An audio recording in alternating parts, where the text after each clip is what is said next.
Assalamualaikum warahmatullahi wabarakatuh. Sampurasun. Wilujeng enjing, wilujeng depan deui sareng Ibu Dini di channel Bahasa Sunda. Kumaha hidup tos siap diajar bahasa Sunda? Hayu urang diajar bahasa Sunda. Minggon ayeuna hidup diajar ragam basa hormat. Ragam basa hormat merupakan pengajaran bahasa Sunda kelas 3 bab 4 KD 3.8 sareng 4.8. Hayu urang regepkeun sasarengan materi pengajaran ragam basa hormat. Dina basa Sunda teh aya nu namina tata krama basa. Naon tata krama basa teh? Tata krama basa nyaeta ragam basa Sunda anu dipake atawa dipilihna dumasar kana kaayaan nu nyarita, anu diajak nyarita jeung anu dicaritakeunana. Dina tata krama basa Sunda aya 2 ragam basa, nyaeta nu kahiji basa hormat, anu kadua nyaeta basa loma. Naon basa hormat teh?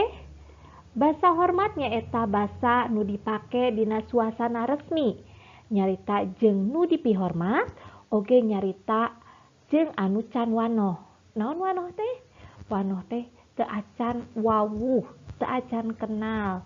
Janten bila mana hidup ngobrol atanapi nyarita sareng anu jalmi teu acan kenal, atanapi sareng nu saluhureun, atanapi anu dipihormat, hidup nganggo ragam basana nyaeta basa hormat. Anu kadua nyaeta basa loma. Basa loma teh dipakena dina suasana loma atawa jeung babaturan anu geus loma. Naon maksud loma teh? Maksud loma teh nyaeta anu tos akrab, anu tos kenal teh nya. Tah, dina basa Sunda oge salian basa hormat jeung basa loma aya oge basa kasar. Naon basa kasar teh? Nyaeta basa anu dipakena sawaktu keur ngambek, nyarekan, pasea, ngece, atawa kasato. Jadi saupami kasato mah ulah nganggo basa hormat atanapi basa loma tapi anggona basa kasar. Tah sabenerna dina basa Sunda mah basa kasar teh teu dilebetkeun kana ragam basa tata krama sabab basana nyaeta basa kasar. Minggon kamari hidup tos nyerat contoh tata krama basa hormat. Saha di antara hidup anu teu acan nyerat contoh tata krama basa hormat nu kamari ku Ibu dipanjenkeun? Saupami teu acan, yuk urang serat heula. Tah di dieu ku Ibu baris dipedarkeun deui contoh tata krama basa hormat, tapi ayeuna mah urang sambil ngawih. Kumaha? Siap? Ngawihna lagu naonnya? Arapal lagu balonku? Tah saupami apal, hayu urang larapkeun lagu balonku eta kana contoh-contoh tata krama basa hormat. Yuk sasarengan urang ngawih tata krama basa hormat.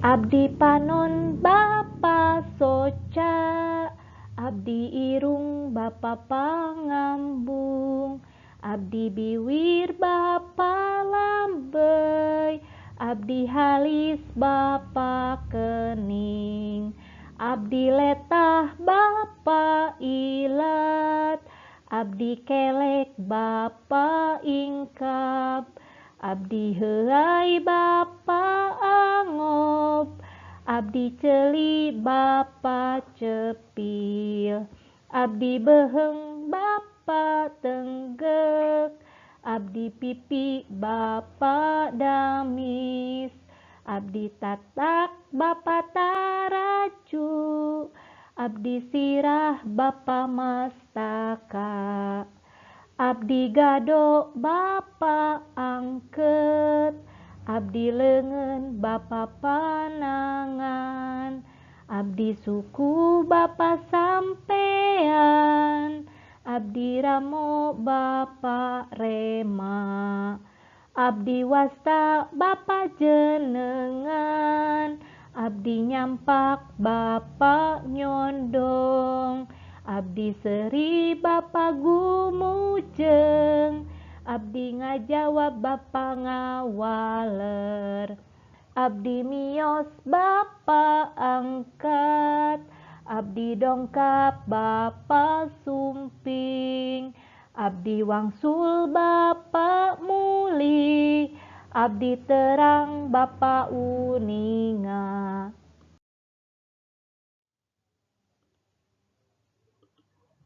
Abdi neda Bapa tuang, abdi nyanggem Bapa nyarios, abdi nanya Bapa naros, abdi nguping Bapa ngadangu, abdi mondok Bapa kulem, abdi mandi Bapa siram, abdi ngabantun Bapa nyandak, abdi ningal Bapa ningali, abdi gaduh Bapa kagungan, abdi hoyong Bapa palai, abdi nyuhunkeun Bapa mundut, abdi sorangan Bapa nyalira, abdi isin Bapa lingsem, abdi diuk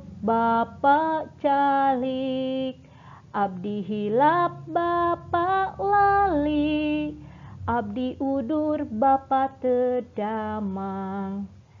Kumaha hidup tiasa? Contoh-contoh tata krama tadi dilarapkeun kana lagu balonku. Wah, mudah-mudahan hidup tiasa ngaplikasikeunana dina kahirupan sapopoena. Tah, maksudna di dieu kumaha? Abdi teh ieu teh kanggo basa-basa kanggo diri sorangan nya. Tah saupami ka bapa nyaeta kasaluhureun nganggo bahasa anu hormat teh. Aya bahasa loma, aya bahasa anu hormat teh. Pami abdi nyaeta bahasa loma nya.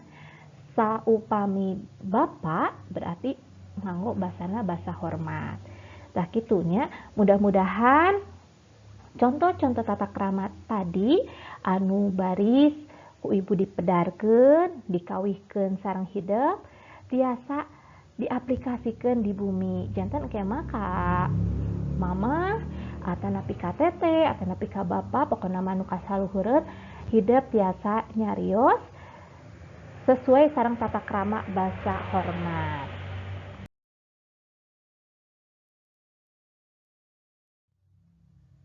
Satos tadi hidup ngaregepkeun ragam basa hormat atau tata krama basa Sunda, pasti hidup tos paham. Supados langkung paham deui ayeuna ku ibu di Pasian Pancen.